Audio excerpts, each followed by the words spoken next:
Bom, boa noite. Então, mais um estudo do Evangelho de Mateus, mais humildinho, né? Hoje dando continuidade ao versículo da semana anterior, versículo que inaugura essa passagem, essa sequência de versículos que nós começamos a estudar no capítulo 18. Nós estamos vendo aquela passagem entre os versículos 6 e o versículo 11, né? E se a gente puder considerar uma palavra que seja emblemática nesse primeiro versículo da passagem, é a palavra escândalo, né? Armadilha, a palavra de origem grega, escandalon, quer dizer armadilha, mas não é uma armadilha qualquer, é uma pedra de tropeço. É aquela pedra colocada estrategicamente no caminho de quem caminha, para que esse caminheiro tropece, né? Tope com o dedão ali na pedra e venha ao chão. E aí Jesus faz um alerta, né, sobre aqueles que representarem uma pedra de tropeço para quem se prontificou a instalar na terra um novo reino, uma nova sociedade. O alerta de Jesus é duro, e a gente foi buscar a palavra-chave do versículo anterior nesse alerta. Ele diz assim: quem for escândalo, tem motivo de escândalo para um desses mais pequeninos, ou seja, aqueles que se assemelharem à criancinha, melhor seria se pegasse uma mó de moinho, uma pedra de moinho, movida por um jumentinho, amarrasse no pescoço e pulasse no mar. Uma figura de linguagem, é claro, né? É uma expressão hebraísta, muito comum na época, como eu mencionei na semana passada, para a gente soa estranho, com uma moral estranha, Jesus falando que é melhor que alguém morra dessa maneira violenta, é uma moral estranha, né? Mas é porque Jesus não está sendo literal, né? É uma expressão altamente alegórica, altamente figurada, que se refere a uma outra coisa. Se refere ao aniquilamento, ao extermínio, ao desaparecimento de um perfil de ser humano e de um perfil de sociedade condenado à morte, né? Então essa expressão de Jesus, é melhor morrer de uma forma violenta, é Jesus dizendo, existe um perfil de ser humano, um perfil de homem, existe um tipo humano, um tipo de homem que vai desaparecer da Terra. Na nova sociedade, no novo reino, não tem lugar para ele. Aí nós vimos dois versículos, um em Apocalipse e outro em Juízes, que são análogos, transmitem a mesma mensagem, né?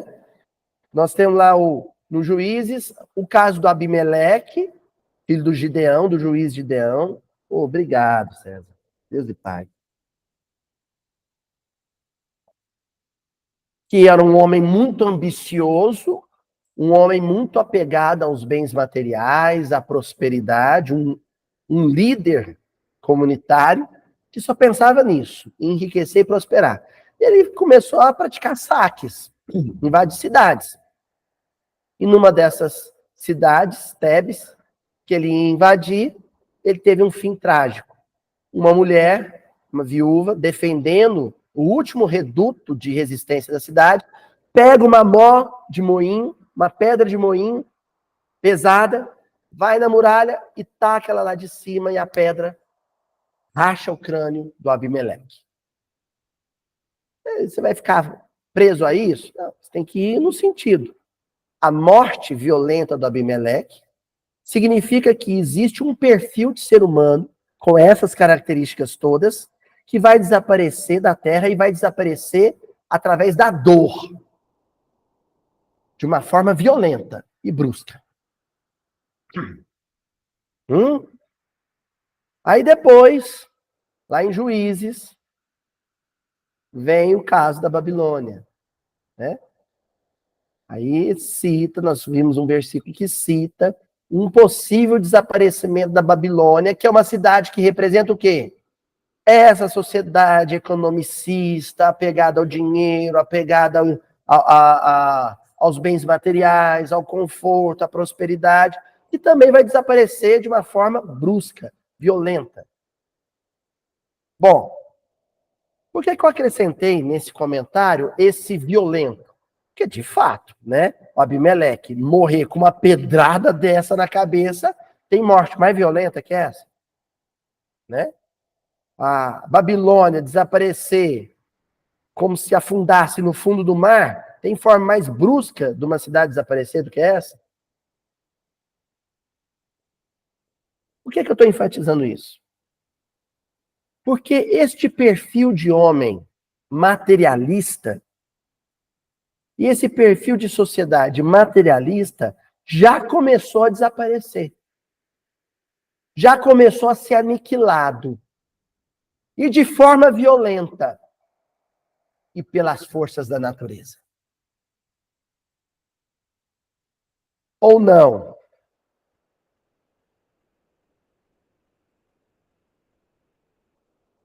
O senhor Adelmo fez uma das homenagens mais lindas que essa reunião já recebeu até hoje.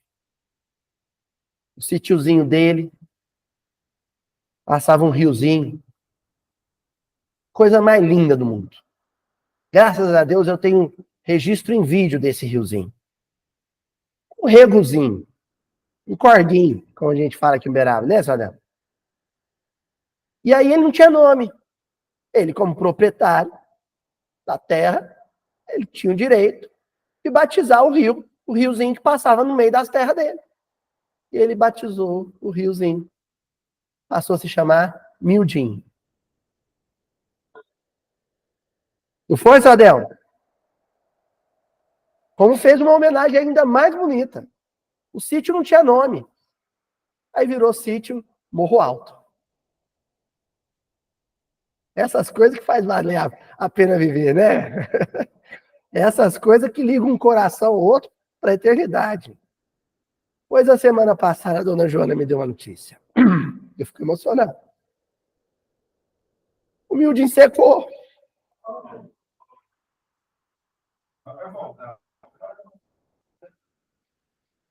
Nosso Mildinho secou.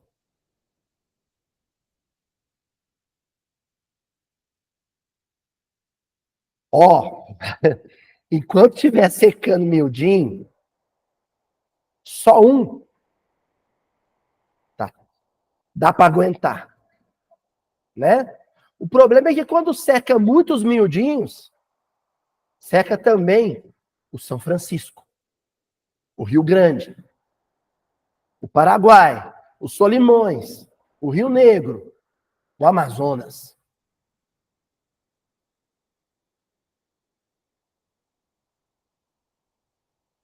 E aí, na hora que começa a secar o rio, isso se torna uma metáfora poderosa. Porque antes de secar um rio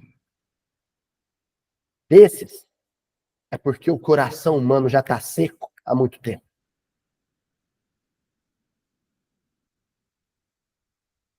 Entenderam? Então, essa sociedade vai desaparecer na hora que a ficha começar a cair. Eu não tenho medo que nas próximas 2 semanas não chova em Uberaba. Eu não tenho medo que permaneça mais um mês sem chover em Uberaba. Eu tenho medo é que chova hoje. E que ao chover e refrescar as narinas, os uberabenses se esqueçam da seca. Eu não tenho medo, Ana Cristina, que o ano que vem aconteça outra enchente de grandes proporções no Rio Grande do Sul. Não tenho medo. Eu tenho medo é que nos 2 próximos anos não ocorram enchentes e que o Rio Grande do Sul esqueça rápido, e o Brasil junto, do que aconteceu em 2024. Porque, ao que tudo indica, da pandemia já esquecemos rapidinho. Da pandemia já esquecemos. Melhor seria que essa sociedade da monocultura e do agronegócio, essa sociedade do combustível de petróleo, essa sociedade da fábrica que cospe fumaça e joga produto químico no rio, que essa sociedade onde uma casa de 2 pessoas tem 3 carros, melhor seria e melhor será que essa sociedade desapareça no meio da seca e do calor do que ela permanecer existindo por mais 1000 anos.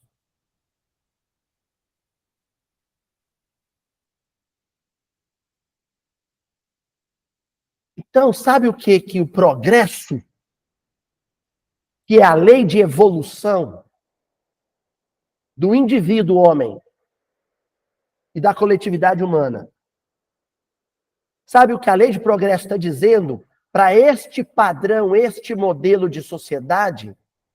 Stop. Chega. Game over.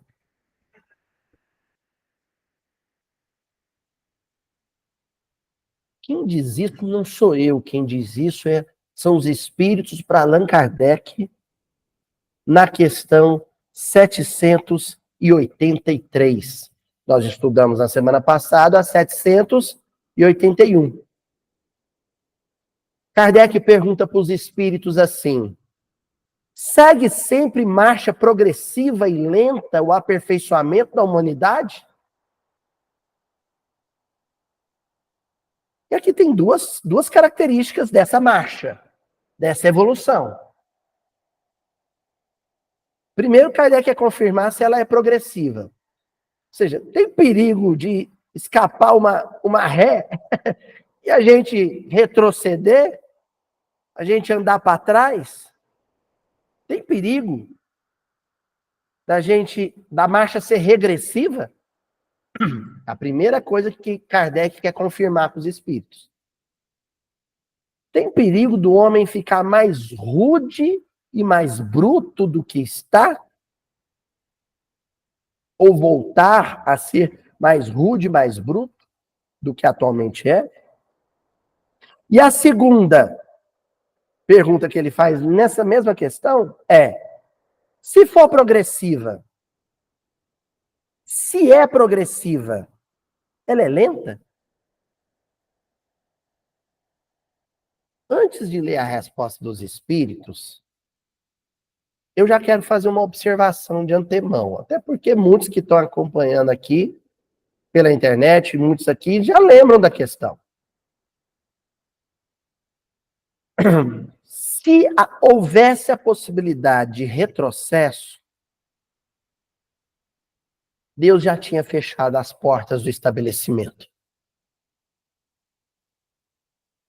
Aliás, quando um empreendedor, já que está na moda, né, é competente, se ele vê a possibilidade de um retrocesso, ou seja, se ele vê a possibilidade de um prejuízo, dele perder o investimento, ele nem começa. Ele nem abre as portas. E Deus é o gestor por excelência. Ele não entrou nessa para perder. Entendeu? Segundo, o que é lento e o que é rápido? É um conceito tão relativo, porque se os espíritos respondessem aqui, não foi isso que eles escreveram, mas se eles respondessem, em média o homem leva para amadurecer a sociedade, saindo, né, da sociedade ainda primeva até a sociedade que a gente chama de mundos regenerados, em média leva 6.000 anos. Ciclos de 7.000 anos. Os espíritos, quando falam isso, para eles, o que é 7.000 anos?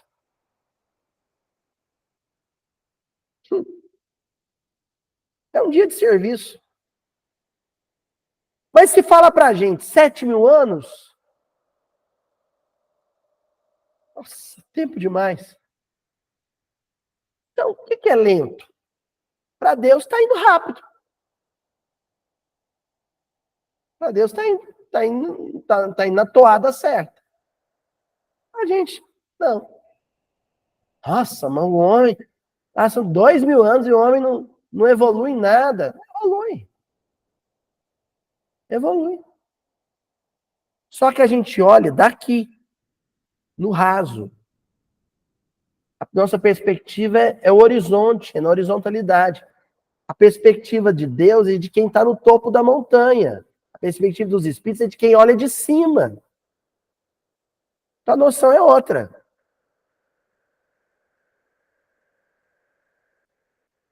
Ó, Tininha, o edifício aqui em Uberaba, o Manhattan, é um edifício alto, grande ou é pequeno?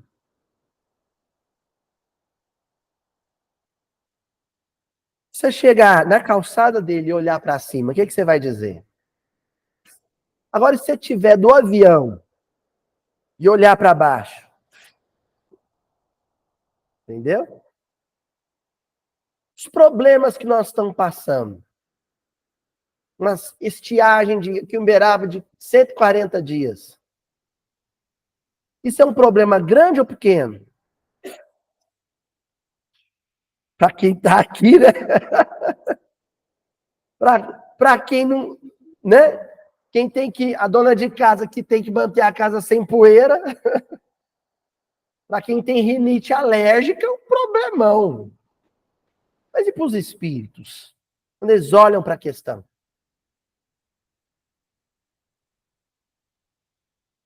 Entenderam? A perspectiva é outra, é relativo. Então, deixar o Brasil mais 6 meses em seca, ou repetir a seca todo ano, até porque essa seca, até porque a enchente, até porque os incêndios, eles não têm origem divina. Eles têm uma decorrência antrópica. É causa e consequência. Deus só deixa rolar. Não é isso que vocês queriam? Estava vendo a entrevista do Nicoleles, né? Os maiores nomes da ciência brasileira, atualmente dá aula nos Estados Unidos, ele falando assim, conclusão dele, como cientista. O homem é o único bicho que põe fogo na própria casa dentro dela. Né? O Joãozinho de Barro faz isso, gente. Ele vai lá, vê pegando incêndio, vai lá, busca uma palhinha em chamas e põe fogo na própria casinha de barro, lá dentro. Ele faz isso. O homem é o único bicho da natureza que consegue pôr fogo na própria casa, no próprio planeta, desconsiderando que ele mora no planeta.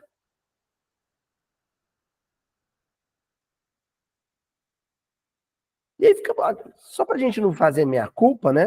O empresário lá, dono da usina que joga, né? Elemento químico no rio. Não! Se o problema é a agropecuária extensiva, eu tenho parte nisso. Cadê que eu não comecei já um processo que faz parte desse progresso de redução do meu consumo de carne vermelha? Comecei? Não? Sou cúmplice. Cadê que eu não reduzi as possibilidades? Eu tinha 2 possibilidades. Comprar um carrinho pequenininho. Tem um dinheirinho bom. Tem 100 mil reais. Eu posso comprar um carrinho pequenininho elétrico ou um carrão que queima diesel. Normalmente, o que o pessoal escolhe? Vão queimar petróleo. E por aí vai. Consumo de água. Você vai na Cisjordânia, uma pessoa na Cisjordânia vai escovar os dentes, põe um copinho americano assim, ó, na piscina. 100 ml. de água, escova os dentes, 2 goladas no copo, ele enxágua a boca. A gente abre a torneira e deixa a água rolar, enquanto escova os dentes. Então, todo mundo aqui é cúmplice desse processo. Inclusive a casa espírita. Quando a gente compra copo de plástico, ó, minha casa aqui, copinho de água fluida de plástico, o que acontece com o copinho de água fluida? Onde que vai? E dá-lhe água fluida, né? Então, se juntar todo o lixo de copinho de plástico que o movimento espírita produz por ano, o movimento espírita tem parte nisso. Nós vamos ver a resposta? A humanidade sempre marcha assim, progressiva e de forma lenta? Há o progresso regular e lento.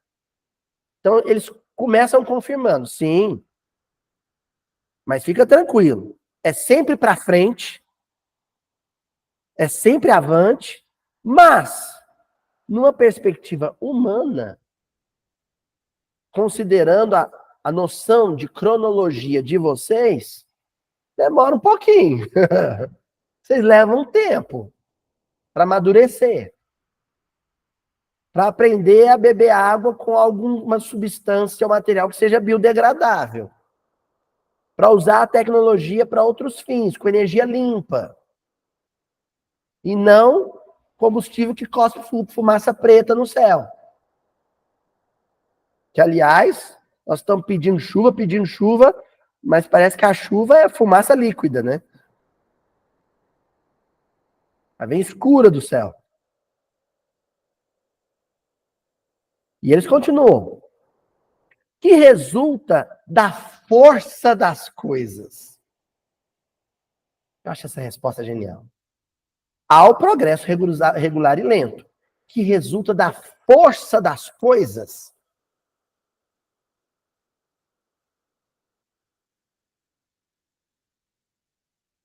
Então, o que é que vai me fazer reconciliar com aquele familiar que eu odeio? O dia que o meu filho tem uma doença raríssima e que o único médico que opera essa doença na minha cidade é aquele familiar.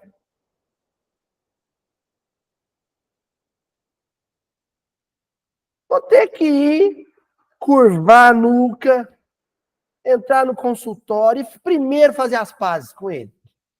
Ó, vim aqui para você salvar meu filho. Esse gesto de reconciliação é progresso? É. Reconciliar com o adversário é progresso. Reaproximar de alguém que a gente detesta é progresso. Foi lento? Demorou, hein? E só aconteceu porque veio a força das coisas. A força das coisas é isso. Pode ser um diagnóstico médico, pode ser uma estiagem, pode ser uma enchente. É aquilo que me faz avançar. É o aguilhão, eu não sei o nome daquilo, senhor Ademo. Faz a vaca teimosa não quer entrar no curral. Como é que chama aquilo que cutuca ela? Ferrão, né? É o ferrão. A força das coisas é o ferrão. Que me faz fazer coisas que em zona de conforto eu nunca faria. Uberaba vai ter que aprender a economizar água. O reservatório está com 20% da capacidade. A companhia de água está tendo que fechar o registro. Vão ter que aprender a economizar água, né? E multar a força das coisas. Pesou no bolso, né? Faltou no copo. Enquanto tá faltando para lavar quintal, acreditem, tá tudo bem. Porque não demora muito, vai faltar para beber. Eu e a Ana Cristina, nós conhecemos na África comunidades que não têm água para beber. Que bebe uma água salgada, salobra, cavando o chão, cavando a terra. Não está distante da nossa realidade. Acreditem, não está. Na hora que eu vi um vídeo de uma tempestade de areia no Rio Solimões, eu falei, eita! Agora, como diria o senhor Adel, estamos na tábua da beirada. Tempestade de areia é um negócio que você vai ver onde? Deserto. Aí, de repente, o Solimões secou, ficou o banco de areia, veio uma rajada de vento, tempestade de areia, na floresta amazônica, no Rio Solimões. Né? Agora, é muito cômodo falar que a culpa é do sujeito que foi lá com isqueiro, com fósforo. Tom Jobim falava algo ótimo. Tom Jobim falava assim, o Brasil só vai começar a mudar quando o sujeito para portar uma caixa de fósforo tiver que ter porte de armas. Mas eu culpo ele. Ah, a culpa é do sujeito que foi lá e pôr fogo no mato. Não. Se a gente tivesse já vivendo um regime de chuvas, o que seria natural para a primavera? Ia adiantar o sujeito riscar o fósforo? Não ia adiantar. A umidade da planta, a chuva, não ia deixar o incêndio alastrar. E por que está seco? Aí é a autocrítica. É o nosso sistema de produção e consumo. Eu não vou ficar aqui apontando o dedo só para o sistema produtivo, que tem responsabilidade. Sem também destacar o nosso sistema de consumo. A gente consome coisas demais. É roupa demais, é comida demais. É computador demais, é celular demais, é carro demais. Tudo demais. O que é que a força das coisas vem nos ensinar? Sobriedade. Não precisa de tanta vaca no pasto se eu aprender a comer menos carne. Não é?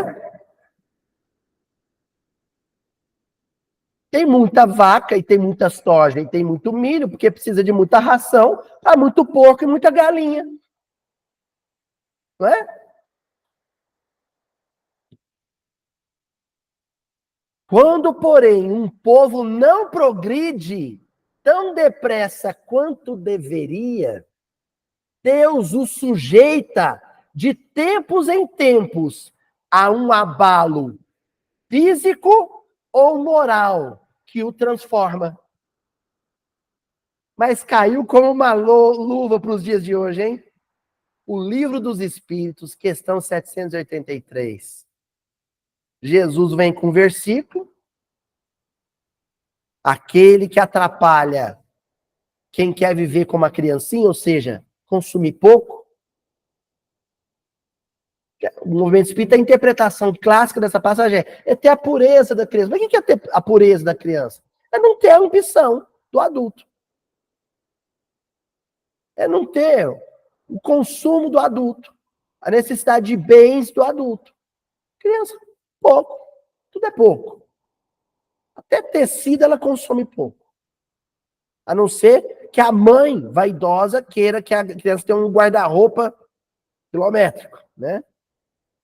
Aí Jesus vem e fala: quem atrapalhar o progresso deste perfil de ser humano sóbrio, ecossustentável, quem atrapalhar esse progresso, melhor seria desaparecer da face da terra. Aí vem agora a questão 783 e fala: olha, quando este homem estiver teimoso, Deus virá com abalo físico ou moral.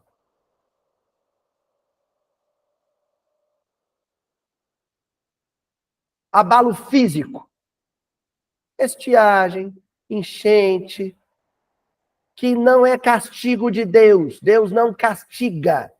Deus não castiga. Deus apenas permite, porque nada acontece sem a concessão dele. Nenhuma folha cai da árvore. Deus apenas permite que o homem colha a curto, médio ou longo prazo aquilo que plantou. E quem planta soja, colhe seca. Quem fabrica gasolina vai colher Oceano Atlântico contaminado. Vou contar uma coisa triste para vocês. Sabemos? Comecei contando do miudinho. Hoje, o diretor da minha escola, uma das escolas que eu trabalho, lá na zona rural, vem me contar uma coisa triste. Ele estava de férias, tirou férias, foi lá na foz do Rio São Francisco. Uma palavra, o nome da cidadezinha, que eu esqueci o nome. Porque eu só sei que é uma palavra, a única palavra da língua portuguesa que tem 2 C cedilhas. Eu me esqueci o nome da cidade. Quem souber na internet, depois posta aí. Esqueci o nome da cidadezinha. Eu sei o seguinte. Olha o que aconteceu. O povo não acredita que as calotas polares estão descongelando, né? Não acreditam. Não. Efeito estufa é uma lenda, é um mito. Não acredita. Pois bem, Sadel, sabe o que aconteceu? O oceano está aumentando o volume. Porque o gelo, o aquecimento da Terra está derretendo o gelo dos 2 polos da Terra. Aí a água do mar está avançando para dentro do São Francisco. 30 quilômetros. O mar, porque o mar ele não enche na vertical, ele enche na horizontal. Ele vai para cima da praia. E se tiver rio, vai para cima do rio. Aí o mar, a água salgada, avançou 30 quilômetros para dentro do São Francisco. O que aconteceu? A água salgada e a água doce misturaram. Então, no transcorrer desses 30 quilômetros, os peixes de água doce fugiram para outra parte do rio, porque aquela água que está ali não é tão doce quanto eles gostam. E os peixes de água salgada não estão ali também, porque aquela água não é tão salgada quanto eles gostam. Quanto eles gostam, não, quanto eles precisam para viver. Então, naquele trecho de 30 quilômetros, não tem mais peixe. E essa cidade que eu mencionei é uma delas. São várias cidadezinhas que viviam da pesca. Oi? Exatamente. Esse é o Adel. Piaçá-Vuçu. A única palavra da língua portuguesa que tem 2 C cedilhas. Piaçá-Vuçu. Essa cidade mesmo, Adel. O mar avançou para dentro de São Francisco 30 quilômetros. A água do mar e a água do rio misturaram. E agora ali naquele trecho, não tem nem peixe de água salgada e nem peixe de água doce.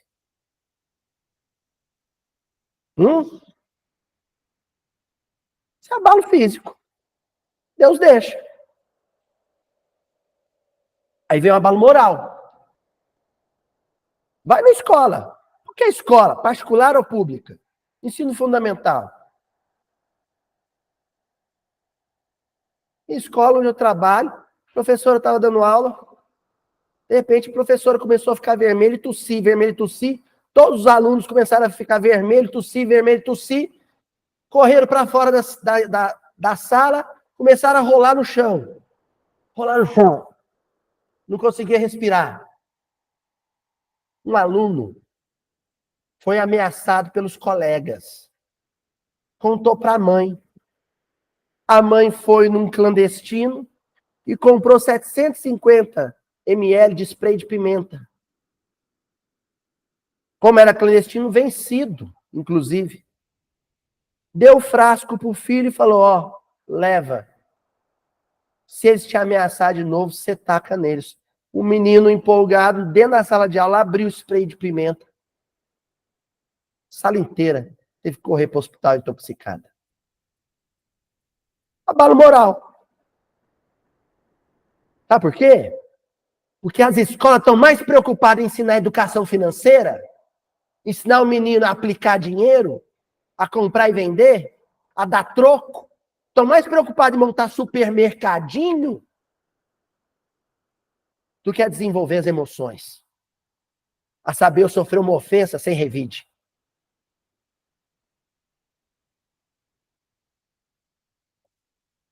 Aí os espíritos, aí vem Kardec e começa a comentar a resposta dos espíritos. Vem Allan Kardec.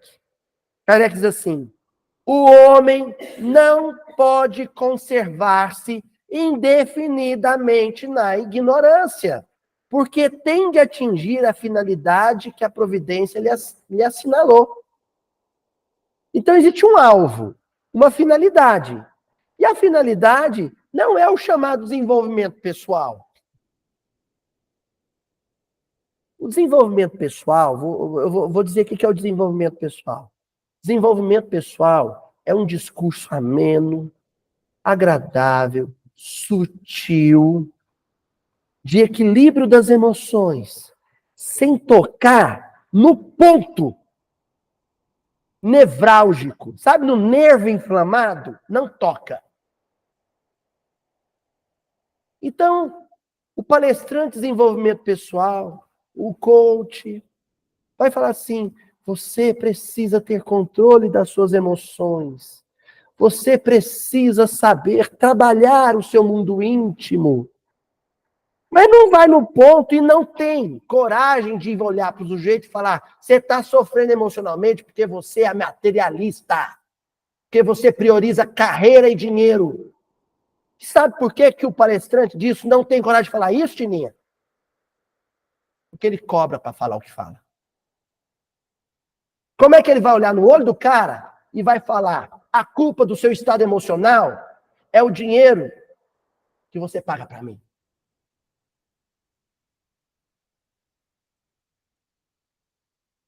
Como é que um palestrante de desenvolvimento pessoal vai olhar no olho do cara e falar: a sua culpa é a ganância, o culto ao consumo e o culto à carreira?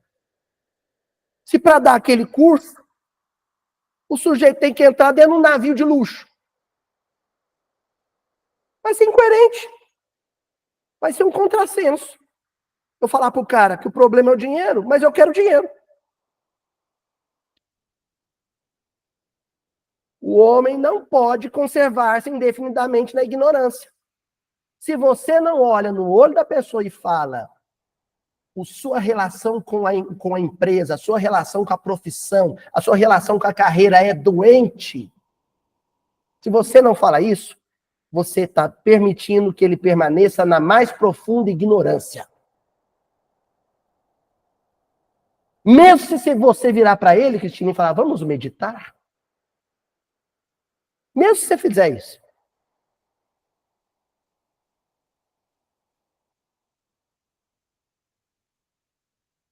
Ele se esclarece pela força das coisas. Não tem outro jeito de aprender.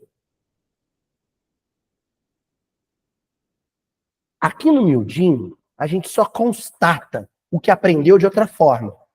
A gente só vê no texto algo que a gente aprendeu de outro jeito. Que, segundo Allan Kardec, é pela força das coisas. As revoluções morais.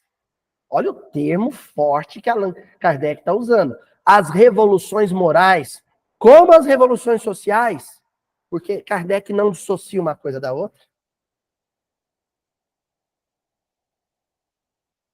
Se ele dissociar transformação íntima de transformação externa, aí essas filosofias e sociologias comuns aí, esses grandes autores do século XIX, que as pessoas brigam por causa deles.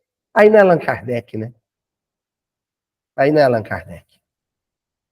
As revoluções morais, como as revoluções sociais, se infiltram nas ideias pouco a pouco, dormitam durante séculos, depois irrompem subitamente e produzem o desmoronamento. Olha aqui, ó, o versículo. O desmoronamento do carunchoso edifício do passado. Eu sublinhei.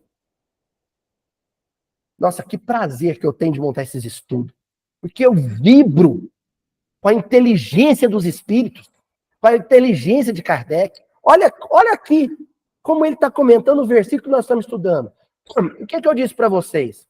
Que no versículo que nós estamos estudando, Jesus está dizendo que o perfil de homem, o perfil de sociedade que a gente vive, vai desmoronar, vai desaparecer.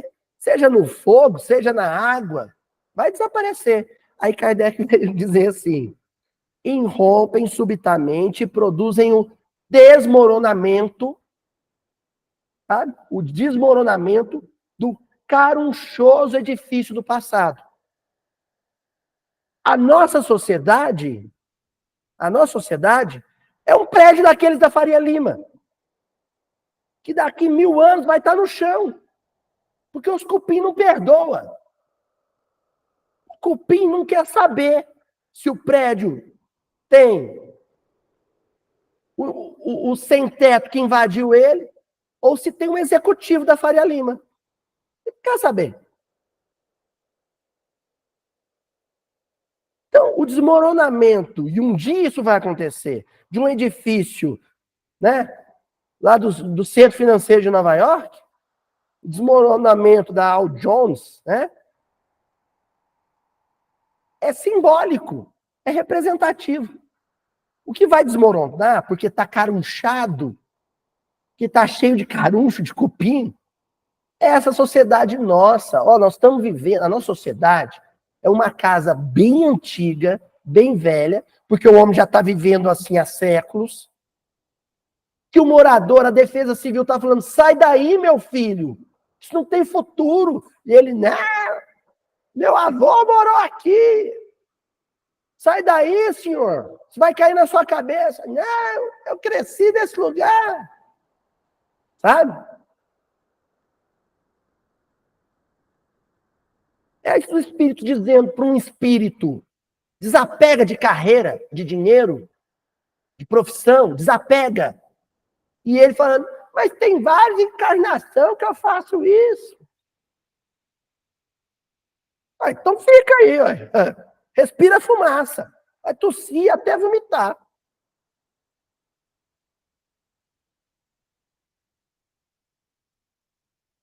Sociedade, né? Edifício do passado, que deixou de estar em harmonia com as necessidades novas e com as novas aspirações.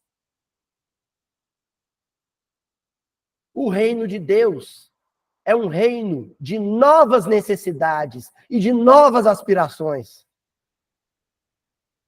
O que vai fazer a cabeça de alguém, o que vai dar prazer para alguém, não é a roupa que veste ou o carro que dirige.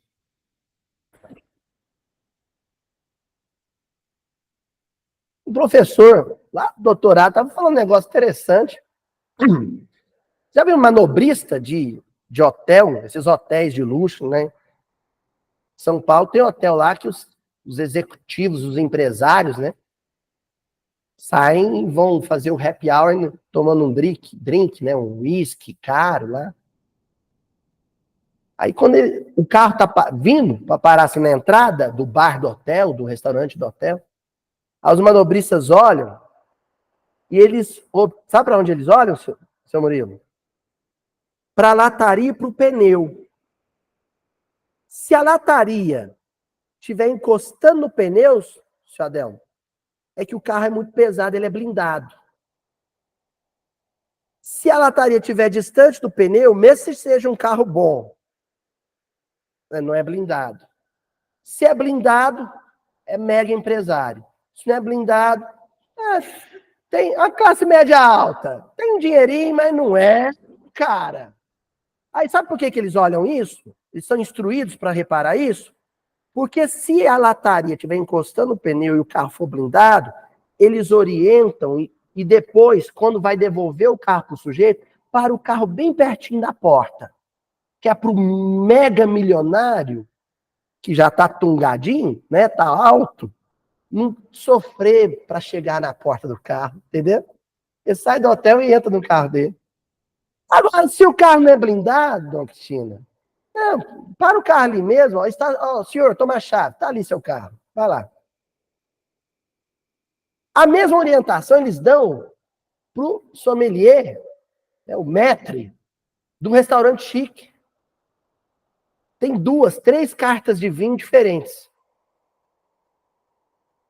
Vinho barato, eu já acho, eu não sei se um dia eu, na minha vida, vou num restaurante que tem carta de vinho. Mas é que nem o caviar do Zeca Pagodinho. Nunca vi Né? Ouço falar, diz que tem restaurante que tem carta de vinho. Aí diz que tem 3. Um vinho mais barato desse povo é R$200, né? Um vinho mediano, não sei, gente, eu não entendo, assim, R$500. E tem um vinho caro, R$1.000, R$2.000 a garrafa. Aí o maître, ele é treinado sabe como é que ele sabe a carta de vinho que ele vai levar na mesa? Pelo caimento, pelo corte do terno. Ele olha para um terno, ele sabe, esse aí é um Ricardo Almeida e esse terno custa tanto. Então a carta de vinho que eu vou levar ali é essa. É a mais cara. Se for outra, ele oferece. O Pierre Bourdieu, francês, sociólogo, ele tem um livro chamado A Distinção. Ele fala isso. Não basta você ter conforto. Você tem que ser distinguido. Por que que... Gente, o brasileiro tem um problema com falar se é rico ou não, né? Qual que é a pergunta mais indelicada, indiscreta e mal educada que um brasileiro pode fazer para o outro? Quanto você ganha? Quantas vezes alguém, um conhecido, um amigo, parente, chegou para você e falou assim, qual que é o seu salário? Se te pergunta isso, o que você sente? Que mal educado. Saber quanto eu ganho, quanto que eu faturo, né? Só que você faz o tempo inteiro o esforço da sociedade é você sempre querer parecer que é mais rico do que é. Então você não diz quanto ganha, mas demonstra. Entendeu? Por que uma pessoa põe uma joia cara se ela não tem função prática nenhuma? É uma forma de distinção. É uma forma de dizer, olha, eu pertenço a tal classe social. O que virou a rede social? A rede social é uma vitrine de mim mesmo. É o sujeito que vai num restaurante, uma comida chique, e antes de comer, o prato está esfriando, e ele fica 1 ano tirando foto dele com o prato. Eu já acho, o pessoal fica chateado, eu já acho o selfie uma coisa muito superficial. Acho que se tem uma coisa narcisista é selfie. Agora, selfie, ostentação, então, tá? Aí, põe 40 graus aí de uma vez, seca os rios tudo e zero esse negócio. Vamos começar de novo, né? A sociedade caminhou para isso. E aí vem Kardec e finaliza dizendo na 783. Nossas comoções, nessas comoções, o homem muitas vezes não percebe senão a desordem e a confusão momentânea. O que a gente mais escuta as pessoas dizendo, o país está pegando fogo, é o caos, é o fim do mundo. Não é? Que o ferem nos seus interesses materiais. Quer dizer, as pessoas só se desesperam quando têm os seus interesses materiais ameaçados.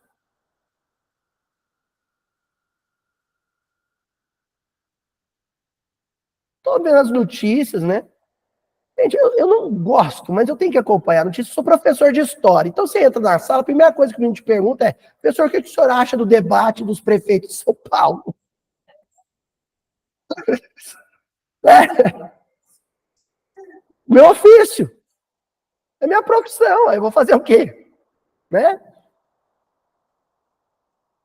Aí você entra em sala, professor, o que o senhor está achando das queimadas? Aí eu tenho que ler as notícias. Aí vem a notícia. Tragédia. Tragédia. Aí você vai, uma notícia, vem tragédias. Você já olha a foto da queimada e você fala assim, tragédia. Encontraram uma onça pintada toda queimada. Acharam umas vaquinhas, uns cavalinhos machucados. A gente tem visto coisas terríveis. Não é assim? Não, vem assim, tragédia. Aí embaixo assim, ó, Rafael.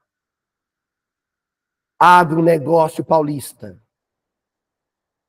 Economia sucroalcooleira tem prejuízo de 800 milhões. Tragédia. A tragédia. O sujeito, ele ia viajar para Aspen, vai ter que ir para Bariloche. É a tragédia. Não vai, sabe por quê, Sueli? Porque antes da tragédia de 800 milhões chegar no padrão de vida dele, ele vai cortar metade dos funcionários. Não, essa conta não vou pagar, não. Essa conta quem vai pagar é o moço da limpeza que ganha o salário mínimo. Oi? Aí é uma tragédia familiar. Aí é uma tragédia familiar. Então, se a manchete viesse assim, não, Joana? Tragédia. Funcionário perde o emprego com a esposa grávida de gêmeos. Agora, o negócio, o empreendimento, ter o centro, né? Porque eu não conheço, sei que existe. Eu sou otimista, mas eu não conheço, pessoalmente, assim, muitos empresários que falam assim, vou cortar de mim primeiro. Deixa eu ver o que dá para eu cortar na minha vida. Eu tenho 4 imóveis, eu vou ficar com um só. Imóvel vale 20 milhões, eu vou ficar com um que vale, né, menos, bem menos. Na última consequência, vai chegar no meu funcionário que ganha um salário mínimo. É assim? A lógica do empreendedorismo é essa?